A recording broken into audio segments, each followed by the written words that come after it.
député du Parti québécois depuis bientôt 33 ans, vice-président de l'Assemblée nationale, M. Gendron vient nous entretenir de la prochaine session et des objectifs de son parti comme opposition officielle. Alors, mesdames et messieurs, le député du Parti québécois dans Abitibi-Ouest et vice-président de l'Assemblée nationale, M. François Gendron. M. Gendron, bonsoir. Bonsoir, M. Lacasse. Très heureux de resaluer les électeurs. Vous souhaiter une bonne saison. Alors, on est également heureux. C'est un peu une habitude, je crois, qu'on a pris, et soit dit en passant, c'est notre 61e émission que nous faisons tous les deux. J'ai même pas essayé de fouiller, mais d'intervieweur qui reçoit un député, le même député, pendant 61 fois, ça c'est 30 heures et demie environ d'émission. J'aimerais ça fouiller au Canada s'il y a une personne qui a réussi à faire cet exploit-là. Puis je pense que j'en trouverais pas gros. Vous avez à le faire, vous fouillerez. Mais de toute façon, tout ce que je sais, c'est que les bonnes habitudes, il faut les garder. Alors, vous avez dit que c'est une habitude, c'est une bonne habitude. J'aime ce contact avec l'électorat. Alors, ça permet à l'électorat de s'informer sur ce qui se passe. Et c'est le but premier, M. Gendron, et vous le saviez très bien, que ce soit n'importe quel parti politique, on est ici, non pas pour faire de la politique, on est ici pour informer les gens. Et vous êtes un très bon informateur, au même niveau que M. Lemay peut l'être, et au même niveau que M. Bernard l'est, comme Mme Morès, etc., etc. Et puis, c'est un peu l'habitude que je voulais dire que je vous reçois, vous, comme entrée de saison. Moi, je crois que c'est une excellente entrée. On verra le menu. On verra le menu après, exactement. Monsieur Gendron, si on parlait des objectifs du Parti québécois là, en tant qu'opposition officielle à l'aube de cette nouvelle rentrée parlementaire, quels sont les objectifs du Parti québécois? Très simplement, il faut travailler fort sur l'économie. Il faut travailler fort, enfin, sur la revision du régime forestier, pour arrêter de causer puis accoucher d'un modèle définitif pour savoir où est-ce qu'on s'en va. Toutes les questions d'éthique, d'intégrité, on n'a pas le choix, on va revenir, parce que, puis là, je le dis en respectant les gens, j'ai jamais vu de ma vie un premier ministre aussi irrespectueux de l'éthique, ce qu'on appelle là, du respect, du bon usage des fonds publics, garder ce que les sociétés d'État ont fait durant la période estivale, et c'est décevant qu'un premier ministre se moque un peu de ça, rit un peu de ça. Je le trouve très rieur devant des valeurs fondamentales. Mais expliquez-moi une chose, M. Gendron, d'abord, vu que vous emmenez sur ce sujet-là, c'était une de mes futures questions, mais on va le faire tout de suite. Qu'est-ce qui fait d'abord que le Parti libéral, avec M. Charest à sa tête, est dans les intentions de vote au moment où l'on se parle? Il n'est même pas en danger. Il y aurait des élections demain matin. Il serait réélu gouvernement libéral majoritaire en plus de ça. Qu'est-ce qui fait que malgré toutes les, entre parenthèses, les bourdes que ce parti-là peut faire, et on va en parler un peu tantôt également, qu'est-ce qui fait qu'il se maintient? Il se maintient ou le Parti québécois n'est pas capable de monter?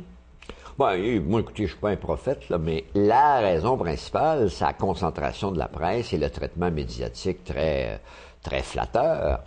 Je me rappelle, moi, à la fin de session, là, on a eu une bonne session, puis on a gagné la session. Je suis sûr de ce que j'affirme. Tous les chroniqueurs qui ont une conscience, mais ce que vous avez dit dans les journaux, à cause de la démission de Legault, c'est l'inverse. Alors, quand tu es rendu là, M. Lacasse, ce que je fais, ça explique tout. Moi, là, protéger Wissel sur des valeurs aussi fondamentales qu'un ministre membre du gouvernement, le premier ministre, son boss, a modifié les règles pour que ça fasse son affaire. J'ai jamais vu ça en 33 ans. Si ça n'aurait pas mérité 15 éditoriaux de Pratt, c'est un exemple, qui est supposé avoir une conscience puis de l'éthique, je n'ai pas vu aucun.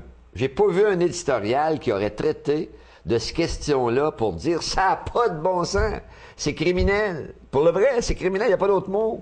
Et il n'y a pas juste M. Wissel. Il y en a 3 qui sont protégés. Le premier ministre a modifié les règles pour les adapter aux gars. C'est l'expression parce que c'est 3 gars. J'ai jamais vu ça. Normalement, On fait des règles, puis les ministres doivent suivre les règles d'éthique. Mais pourquoi que le Parti québécois, il l'a pas sorti, ça? Et il n'a pas ça, là, c'est ça. On a posé 11 questions là-dessus. Oui, Madame... en chambre, oui. Ben oui, mais... Au Parlement, oui, mais le sortir dans les journaux, moi, il me semble que ça n'a pas fait on ne contrôle pas les journaux. titres. Oui, mais M. Lacasse, vous avez raison. Oui, mais vous touchez exactement l'affaire, mais dites pas pourquoi le Parti québécois. Pourquoi la concentration de la presse empêche qu'aujourd'hui, une bad news pour les libéraux passe jamais? Expliquez-moi ça, parce que normalement... Vous savez qu'est-ce qui fait la nouvelle? Dans les journaux, ce qui fait la nouvelle, c'est la mauvaise nouvelle. Oui, c'est sûr. Alors ça, c'est une mauvaise nouvelle pour le gouvernement libéral. Est-ce qu'on l'a traité? La réponse, c'est non. Vous voulez que je fasse? Mais moi, je m'appelle pas Power Corporation. Je contrôle pas les médias qui ont... La concentration des médias fait que la une est toujours la même. Le Parti libéral contrôle tout ça. Ah ben, c'est évident, voyons donc. Et vous le savez par la maison de M. Charest, dans vous Outremont, l'entendiez, ainsi de exactement, suite. Pourtant, dès qu'il y a une ligne de la maison de Blanchette, on aime mieux dire que c'est la maison de Mme Marois, puis on a fait des journaux à pleine page. J'ai jamais vu ça, non plus. Ça, M. Gendron, parce que vous ouvrez une porte encore. Ah, moi, toutes les ouvrir, parce que moi, je l'ai caché. On va rentrer. Moi, je cache rien. La maison de Mme Marois. Mais là, moi, je m'excuse, là. Je ne fais pas de politique et je ne veux pas en faire. Sauf que là, il faut se rendre à l'évidence d'une chose. C'est un peu, beaucoup, énormément exagéré. Là, il faut arrêter. Là, ça n'a aucun espèce de bon sens. Pourquoi que Mme Marois et M. Blanchette n'ont pas le droit de rester dans une maison qui vaut 5, 6, 7, 8, 9, 10, peu importe le montant d'argent, peu importe. Cette maison-là, M. Blanchette, parce que quand on regarde ce qu'il a fait, il a été dans les hautes instances, il a été à des postes clés avec des salaires énormes, mais il y avait la conviction, puis il y avait le talent pour le faire. Il ne faut rien lui enlever. S'il s'achète une maison, il construit une maison de 8,5 millions, comme elle est supposée valoir. Puis, parce que son épouse, aujourd'hui, elle est chef de l'opposition, présidente du Parti québécois, ils ne peuvent pas avoir une maison de même. Mais c'est quoi l'affaire? Je m'excuse, mais expliquez-moi là, parce que moi, je ne comprends pas. J'y arriverai pas non plus. On n'a jamais parlé de la maison de M. Bourassa, qui avait hérité de la famille Simard, une famille des plus riches à Sorel. On n'a pas parlé de la maison de Paul Corbeil, l'ancien richissime de Provigo. Là, il y a une seule explication, si je vous l'ai donnée tantôt. Médias contrôlés par l'establishment Parti libéral, fédéraliste, Power Corporation. Parce que quand c'est eux autres, t'as pas de ligne. Quand c'est... Regardez ce qui se passe avec voyons, à Québec, j'ai un blanc de mémoire rapide, là. Dans l'actualité, là, la parole, là. Ah, le moulin à parole. Le moulin à parole. Ah, mais ça, si vous voulez qu'on en parle, là, on va en parler. Je fais juste dire, on ne relatera que l'histoire. C'est pas le PQ qui a fait l'histoire, là. On ne relatera que l'histoire. M. Hamad a été d'une démagogie sans précédent en prétendant que nous autres, on est pour la violence, puis il a tout mêlé. Puis c'est censé être un ministre, ça, là. C'est censé être un ministre. Oui. Puis, si vous avez écouté une émission hier, là, il y avait un chroniqueur politique qui s'appelait André Pratt. Il avait l'air fou pour défendre son éditorial de cochon, pour protéger la ligne du Parti libéral qui n'a aucun sens. Parce que là c'est sûr qu'on s'embarque sur quelque chose de gros. Je ne voulais pas en parler, mais on va en Non, parler ça touche pas tellement les gens de région. Parce que le moulin à images, tout le monde le sait, avec Robert Lepage, qui est extraordinaire, tout simplement, on s'en va avec le moulin à parole. Je pense que déterrer le manifeste FLQ, est-ce qu'on fait bien de faire ça? Parce que c'est quand même dans l'histoire du Québec. Il ne faut pas s'en cacher. C'est dans l'histoire du Québec. Ça fait 39 ans aujourd'hui. Pourquoi revenir sur ça? Moi, c'est la question. Pour la simple raison que ça fait partie de l'histoire de rappeler ce qui s'est passé. Écoutez, il y a 600 textes qui vont être cités. Oui, 600 textes, oui. Alors, dans 600 textes, de dire... On va prendre que les textes qui relateraient l'histoire qu'on veut faire répéter. Alors, c'est pas ça, in memoriam. In memoriam, à un moment donné, c'est au bout de parler de ce qui s'est passé par rapport au sujet qu'on veut traiter. Exactement. Et dans ce sens-là, mais moi, c'était juste pour illustrer le même traitement médiatique. C'est ça. Là, c'est pas ça. Le point, c'est pas 3 sujets différents. C'est la même ligne, M. Lacasse. La même ligne. Contrôle des médias, même attitude du gouvernement libéral qui va être encore protégée dans une attitude qui devrait être dénoncée et au lieu de l'être, elle est flattée par les médias, elle est flattée par la presse, elle est flattée par la concentration des médias et on fait croire qu'il y a raison. Alors que dans l'opinion publique, c'était quoi le sondage hier? 49-51 en faveur de oui, c'est un rappel historique. C'est ça, exactement. Oui. Donc, le peuple dit quelque chose, les médias rapportent autre chose. Monsieur Landron, la caisse de dépôt et de placement, elle existe encore. C'est évident. Probablement. Ben, j'espère qu'elle existe encore parce qu'on n'entend plus parler. On n'entend pas parler. Ils ont fait un déficit, puis je voudrais revenir sur ça parce que ça fait mal à tous les Québécois, de 40 milliards. C'est pas 4 milliards, là. C'est pas comme le déficit du Québec qu'il va y avoir, là. On met un zéro là-dessus, là. 40 milliards. On n'en entend plus parler du tout. Fait que là, on a tourné la page à ça. Est-ce qu'à Québec, vous en entendez parler? Oui, On est rendu où avec ça? Est-ce qu'on va fouiller? Est-ce qu'on va gratter pour aller voir le fond de ça? Non. Même si on le connaît un peu. Mais Non, mais on entend parler, par exemple. Si à un moment donné, il faut traduire les faits. La semaine passée, il y avait une commission sur est-ce que oui ou non, on doit augmenter les cotisations au régime de rente du Québec. Du Québec, oui. C'est une conséquence directe. Ah ben oui, ça c'est sûr. Ah ben ça, oui, c'est mais sûr. donc vous dites, on en a parlé comme non, ça. Non, mais on n'entendait pas. On disait à cause des pertes invraisemblables à la caisse de dépôt et de placement, il y a une série de correctifs qui vont s'opposer, c'est-à-dire qui vont arriver, pardon. Ça va arriver, oui. Et qu'est-ce qu'on a lu là, récemment, un rapport Montmarquette? La hausse des tarifs. Oui, la hausse des tarifs. Le on va en débat parler pour avec payer les plus. avec Oui, les mais- jeunes libéraux de Donc, ça, là. moi, ce que je suis en train de vous dire, M. Lacasse, très respectueusement, et ça intéresse le public, d'après moi, à mort, c'est la conséquence. Alors, moi, je veux pas gratter le trou davantage puis le creuser davantage. Non, parce qu'on sait qu'est-ce qui s'est passé. On le sait. Trop d'investissements dans les... Des papiers commerciaux, exactement. puis un mauvais risque de faire du placement constamment avec les investisseurs étrangers plutôt Américains, qu'investir surtout. chez nous. C'est ça. Puis si on investit chez nous, le rendement était supérieur. Tous les rendements avec les investissements au Québec ont été supérieurs au rendement de l'extérieur. Et entre autres, l'aviation à Londres, bien ainsi de suite. À l'aéroport à Londres, là, c'était pas brillant, ça. Absolument pas.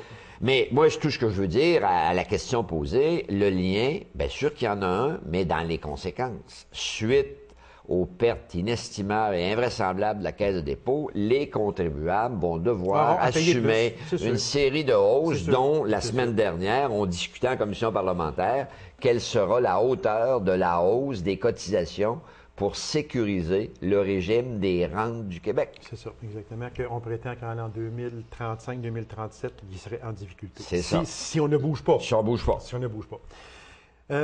Madame Marois, qui crie un peu sur tous les toits que le gouvernement Charest a vraiment perdu le contrôle de la province et qu'on s'enligne sur un déficit possible d'environ 4 milliards. Pourtant, il me semble qu'on n'a jamais vu autant de travaux au Québec. On n'a qu'à se promener un peu au Québec. Il y a tellement de travaux. À peu près tout le monde travaille, mais malgré que le taux de chômage dû à l'industrie forestière et minière, qui est quand même très élevé. Qu'est-ce que le Parti québécois pourrait faire de mieux pour éviter un déficit comme ça? Bien, d'abord, on ne s'enligne pas sur un déficit. Il est confirmé. Il est dans les lignes. Okay, oui, non, mais oui. le vérificateur général Oui. a dit vous êtes à 3,6 milliards short, excusez, là, à court comparé Actuellement, c'est à ce ça. que vous prétendez. Bon, première affaire. Ça, c'est un déficit confirmé. Oui. Deuxièmement, il y a plein de travaux. Ben oui, personne ne me sent en cause, M. Lacasse. Mais c'est comme j'ai déjà expliqué à plusieurs reprises. Quand vous êtes dans votre garage, puis vous chauffez votre fournaise d'appoint, puis le tuyau est rouge, puis la fournaise est pleine, puis tu dis, je vais en remettre un petit peu, tu cours de grands risques. Nous, on est pour ça, les travaux d'infrastructure, mais on est contre la folie. Là, présentement, il s'en est fait tellement que ça nous coûte 30 plus cher, tu vois bien, là, que le coût réel. OK. À un moment donné, trop fort casse. Puis on parle de milliards, là. Ouais. On ne parle pas de millions. On n'est pas d'indice, là. Non, Bon, non, je veux non. bien croire que Wissel en profite. Ça, je veux bien croire. Wissel en profite, il en met plein ses poches. Puis c'est juste un ministre du gouvernement. Mais au-delà de ça, là, moi, je suis pour les travaux. Puis je suis pour en faire le plus possible. Mais à un moment donné, il y a ce qu'on appelle une surdose. Et là, on revient dans ce que j'ai sorti quand j'ai sorti cet été sur les travaux sylvicoles. Puis je vous ai démontré noir sur blanc que c'était des gens qui trompent la population avec les chiffres. Il n'y a pas eu de travaux sylvicoles intelligents dans le secteur d'Abitibi-Ouest en 2009. Ça aurait été majeur d'en faire parce que, justement, il y a une crise forestière. J'aurais juste voulu baisser de peut-être 2 milliards, le supposé 37 milliards en infrastructure, le mettre à 35, Vous voyez ce qu'on aurait fait avec 2 milliards de plus en civiculture? Énorme. On aurait retapé la forêt pour 15 ans à venir. C'est ça qu'on parle. Et qu'est-ce que le ministre des Régions dit là-dedans? Il a fait des ballons, il a fait du ballon, de la broue, de la boucane. Il m'a juste dit, quand il m'a vu, tu vas voir, dans quelques semaines, mais je me rappelle, moi, j'ai sorti en reprenant après mes vacances. Ça va? Puis, en plus, le décès de ma belle-mère, donc c'est une date que je ne peux pas oublier. Non, mais 8 ou 9 août. Hey, il me dit, ça va sortir dans quelques semaines.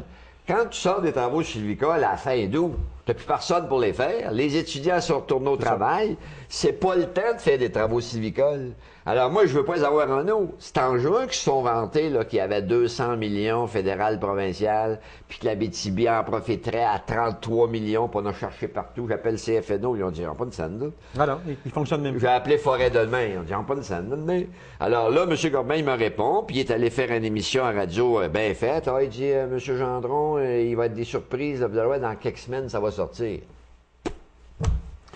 Là, vous avez dit un mot, M. Gendron, qui m'a fait sursauter un petit peu quand on parlait de milliards en investissement dans les structures au Québec, qui se passe actuellement, et que le ministre Wessel s'en met plein les poches. Oui. Oui, ça, moi, je sais ce que vous voulez dire, mais peut-être que les gens...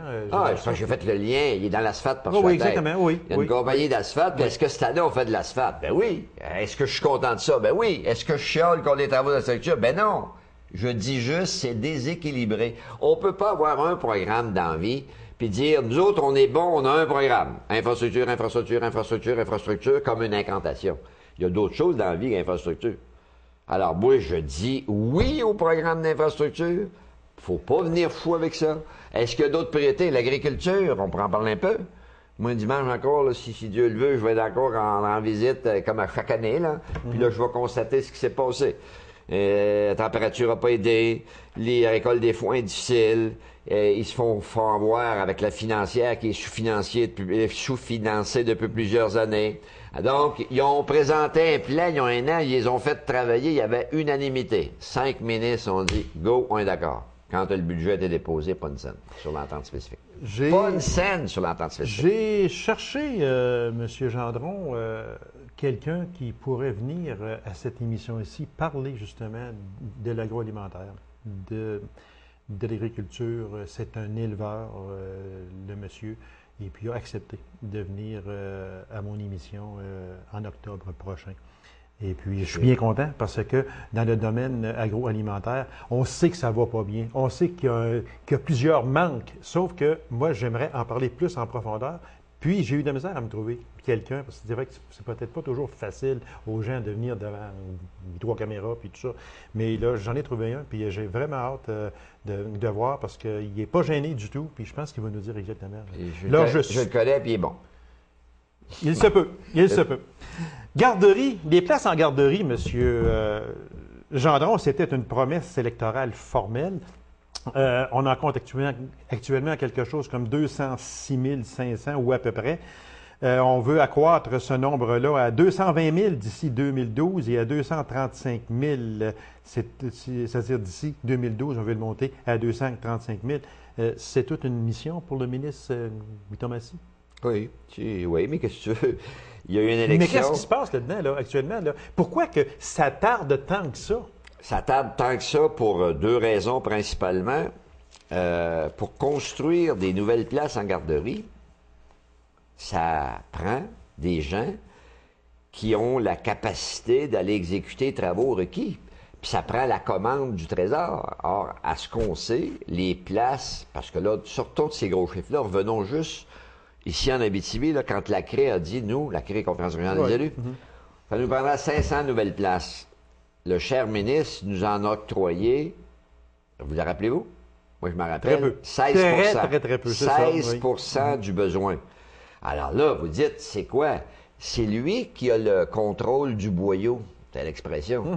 Pour remplir ta piscine, si tu prends un 0,3 plutôt qu'un boyau de 2 pouces, tu vas la remplir plus vite avec 2 pouces qu'un 0,3. Tu vas la remplir pareil, mais tu vas te baigner tard. Oui, tu vas te baigner. Ouais. Alors là, on risque de se baigner tard avec les garderies parce qu'ils les autorisent pas. Le Trésor n'a pas débloqué l'argent. Deuxièmement, il y a un lien aussi avec ce que vous disiez tantôt, les entrepreneurs. Les entrepreneurs, cette année, là, ils ont ouvert pas sur la tête. avec les projets d'infrastructure. Oui, c'est sûr, c'est sûr. Ben, à un moment donné, est-ce qu'on a qualifié plus d'entrepreneurs une année avant? Vous savez bien que non. Non, c'est sûr. Ah bon? Alors, il nous manque de monde Monsieur Gendron, et de crédit. Monsieur Gendron, dans votre comté, Abitibi-Ouest, il me semble qu'il y a eu beaucoup d'argent d'investi. Est-ce que je me trompe? Oui. Est-ce que c'était une très bonne et une très grosse année pour les travaux d'infrastructure dans Abitibi-Ouest? Meilleure année en 33 ans, présence répétitive ou répétée du ministre régional. J'ai jamais vu ça en 33 ans. Oui, c'est ça. Là, on a une note là-dessus là, que le ministre régional, c'est la Yves première Chouard. fois en 33 ans qu'il est venu 11 fois. Oui, puis là, on déboule. Une ouverture, rapidement, je les connais par cœur. Ouverture du poste de police. Oui, Sur à la du salle, Québec, oui, OK. 4,4 millions. Oui. Annonce du dossier de l'aéroport, 2 Qui millions traîne, quelque mais qui chose. traînait, je veux dire, Oui, qui oui. a enfin connu un dénouement, mais Parce que je l'avais réglé comme député avec Mme Normando avant qu'elle perde son ministère. c'est juste une parenthèse sur ça, M. Gendron. J'espère. Mais là, le dossier est rendu vraiment très, très, très avancé, très loin. Il est un appel d'offres. Oui, C'est réglé. mais j'espère juste que ça ne fasse pas comme mon bon ami Ulrich Chérubin, qu'il était dans un optimisme modéré concernant la prison d'Amos. Et on voit qu'est-ce qui se passe. J'espère que là, ça ne sera pas pareil. Non, mais ça peut pas être pareil Ça peut pas- parce que, Non, non, mais prenons un c'est autre ça, exemple. Là, on a le contrôle. C'est pour avertir les gens. Oui, je là. le dis aux gens, on Exactement, a oui. le contrôle 100% de l'annonce, les crédits sont versés, tandis que... Puis là, moi, j'adore mon ami Ulrich, mais Ulrich, des fois, qu'est-ce qu'il a fait quand le ministre est venu? Moi, je me rappelle, j'étais là. Il te l'a flatté, monsieur le ministre, c'est extraordinaire, bravo, merci beaucoup. Sauf que le ministre l'avait dit dans son communiqué. Je travaille sur une échelle de 5 ans pour la réalisation de ce projet-là. Moi, je suis pas d'accord avec ça, là. Mais là, à un moment donné, il faut mettre les poils chez et les bords suétés, là. Le même maire qui est un ami personnel, puis je suis pas contre Ulrich. Le jour où le ministre vient nous annoncer la prison, mais il dit, je travaille sur un horaire de 5 ans. Premier problème. Deuxièmement, il dit, je vais passer par les PPP. Ah Oui. bon, moi, j'étais contre les PPP. Le Parti québécois a toujours été contre les PPP. Formule insignifiante qui ne permet qu'engraisser encore là des gens qui payent à la caisse électorale. Et là, M. Dupuis est supposé d'annoncer dans les semaines qui viennent qu'il renonce à exécuter le projet de la prison PPP. d'Amos en PPP. Oui. On Mais aura perdu... Ça l'a sorti déjà un peu. Oui, je sais. Oui, bien, monsieur, d'accord, on aura perdu 1 an et demi. Mais moi, je savais ça. J'ai envoyé une lettre en avril 2009. En avril, on est rendu Oui. en août, septembre. Septembre. En avril, je lui ai dit, regardez, là, monsieur le ministre, là, moi, je trouve que vous devriez revoir votre échéancier. C'est un projet urgent, prioritaire. Ah, c'est Il y a sûr. un débordement. Alors, il n'y a aucune raison de pas aller en appel d'offres, surtout qu'entre-temps, ils ont rajouté de l'argent dans les infrastructures, pas juste de routes, dans les infrastructures équipements. Équipements de toute nature. Écoles, centres communautaires, Il y en a beaucoup. piscines, Il y en a, oui. tous les équipements appartenant à l'État en santé, en éducation. Prison, ça appartient à l'État, ça. Oui. Donc, ça ne coûtera pas cher. Donc, moi, c'est un dossier prioritaire à l'automne de dire, Monsieur le ministre, puisque tu iras plus par l'agence de partenariat privé-public, ce qu'on appelle les PPP, PPP, oui. mets tes culottes, signe l'autorisation, puis on va en appel d'offres. Parce que le terrain est choisi. Parce que les PPP, c'est pas ce que l'on pense, que le journaliste a sorti quand il a dit pas poli, Pauline. C'est pas ça. Là. C'est partenariat privé-public. C'est ça. Privé. Monsieur Gendron, dans le projet de la Romaine, Oui, c'est un projet immense, immense. gros projet. C'est quoi la position du Parti québécois sur ça? On est pour. Vous êtes pour? Ah, 100% pour. Mais voilà, il n'y a pas de cachette. Puis là, a été publié, la députée était avec tout, la députée du coin, parce que c'était une députée, Mme Lorraine, c'était nous autres, ça. C'est la députée du Parti québécois, qui est députée du comté de Duplessis. Puis ça a été connu, expliqué, parce que dans la vie, faut que tu mettes dans le plateau de la balance les avantages et les inconvénients. Est-ce qu'il y a plus d'avantages à faire la romaine pour dégager une plus grande marge de manœuvre? La réponse, c'est Moi, oui. j'ai toujours été un peu réticent à ça parce qu'on défait la nature. Puis ça me chicote, mais je sais que si on est obligé de le faire, il faut le faire. Mais ça, est-ce qu'on pourrait faire moins en ce sens que on peut-tu moins briser? Parce que Oui. là, on va briser, là. Faut- On fait 4 barrages. là. Oui, vous avez raison, il faut toujours viser. D'ailleurs, c'est pas pour rien qu'on appelle ça des mesures de correction.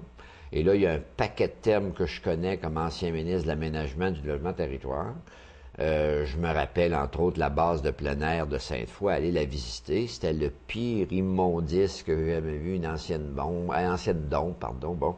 Et aujourd'hui, c'est un magnifique accès au fleuve. Par des mesures de mitigation, c'est ça que je cherchais tantôt, ça se fait, tu peux reconstituer presque à l'état naturel tout ce que tu fais si tu l'obliges. Je reviens un petit peu à Ossico. Moi, exemple, j'étais pour le projet Ossico, mais en étant très exigeant. Pour? Oui, oui. J'étais Oui. ou vous êtes encore Non, je suis toujours pour. OK.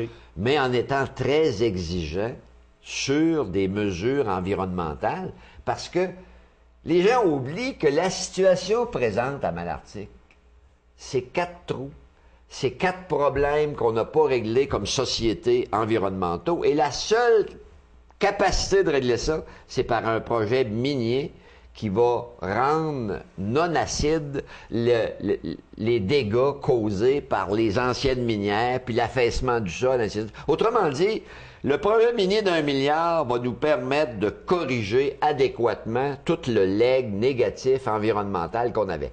Mais là, les scribouilleurs et les environnementalistes que je respecte, ils mettent une ligne, c'est une expression, puis ils disent, le passé, là, on le regarde pas. Et là, on est contre, dans le futur, tout développement minier.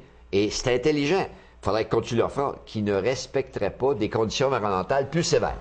Moi, je suis pour des conditions environnementales plus sévères. Et dans ce sens-là, si on revient à la romaine, qui était votre question, bien sûr qu'on va altérer un petit peu l'environnement. Mais il faut que tu regardes dans le plateau d'Avalance tous les bénéfices. Monsieur Gendron, il reste très, très peu de temps. Je veux en venir aux jeunes libéraux qui, eux autres, ils ont simplement parlé du rapport du Mont-Marquette. Et puis, hausse des tarifs des services gouvernementaux, tarifs Hydro-Québec, ça, on est habitués, ça, c'est pas un problème. Péage routier, les garderies, on ne veut pas toucher à ça. Les frais de scolarité, mais où je veux en venir, et qui est très vite, parce qu'il reste à peine 2 minutes, c'est le journaliste Jacques Sanson du Journal de Montréal, et je le cite, « Les jeunes libéraux ont le courage facile et tardif. Il aurait été plus difficile de couper dans plusieurs services d'État car couper semble toujours impossible. » Êtes-vous d'accord avec ça? Non, je ne suis pas d'accord que couper, c'est difficile. Bon, on l'a fait, donc il faut couper. Il y a des places, il faut couper. Il faut mettre ses culottes. Actuellement, le déficit n'a pas de sens. Donc, les jeunes libéraux, eux autres, ils ne veulent pas couper du tout, du tout. Ils veulent augmenter les tarifs. Non, mais c'est ça. Moi, je prétends qu'on ne réforme pas, monsieur, une fiscalité uniquement par le biais de l'augmentation des tarifs. J'ai des connaissances financières. À bien des places. T'es en plein ça. Moi, il y a des services actuellement inutiles. Il y a des conditions, ce que j'appelle environnementales, pas environnementales, des conditions qu'il faut revoir. Le modèle québécois, à certains égards, il y a des aberrations. Exemple, moi, je l'ai toujours dit. Il y a des choses à revoir. Est-ce que moi, je suis pour le régime de congés parentaux, M. Lacan? Oui. Le meilleur au monde? Non, j'ai pas les moyens. Pourtant, je sais que j'ai le meilleur au monde. Est-ce qu'il faut revoir le régime de congés parentaux qui est trop exagéré? La réponse, c'est oui. Est-ce qu'il y a beaucoup de sous là-dedans? Oui, oui. Beaucoup de sous à sauver là-dedans, là. C'est sûr. Et il y en a plein. Monsieur Gendron, c'est déjà terminé. Fait que c'est dommage. Je vous remercie. On va se revoir, ça, c'est sûr et certain. Moi, oui. Alors, merci beaucoup, M. Gendron, et bonne session. Merci, M. Lacan. Alors, mesdames et messieurs, merci d'avoir été là et on se donne rendez-vous à une prochaine émission de On s'en parle. Au revoir et bonne semaine.